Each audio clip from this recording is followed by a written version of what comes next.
One of the big issues that a lot of guys have is revolving around job costing and what it actually costs to run a project.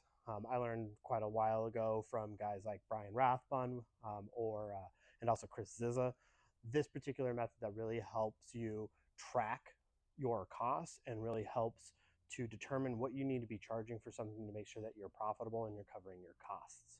Something that is recommended to do is the trash bag method, where anything and everything that you use on your project gets collected as it's being used. So as an example, as you're using your belts and your sandpaper, when they're done, instead of just getting chucked off into the trash, they get placed into a trash bag.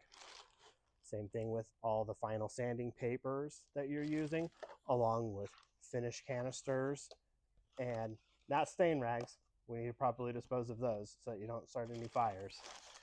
And so as you're going through the project, you're collecting all of these items that are being your consumables that are being used throughout the project, and you're collecting them at the end. And then once the job is completed, then you can go back through and start counting them.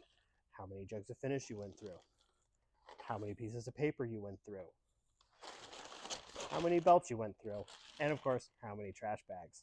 This will really help you to understand the costing side of things. When it comes to certain items like applicators, definitely throw those in there as well. It's particularly stain rags or oil rags. You just need to make a somewhat of an assumption on that, which most are sold by the pound.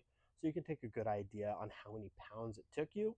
And then you can go back through and find out how much you're paying for each piece, how much you're paying for each unit of finish, and really come down to what it's actually costing you to run the job so that you can be a profitable business. One of the things that it would be advised to do is to do this particular method roughly for the first time. I would suggest around a quarter of a year so that you get a real good idea of what it's going to cost, because something that's going to be like a 500 square foot job versus a 5,000 square foot job, your product consumption is going to be different, and so your costing will be slightly different. We're looking for averages.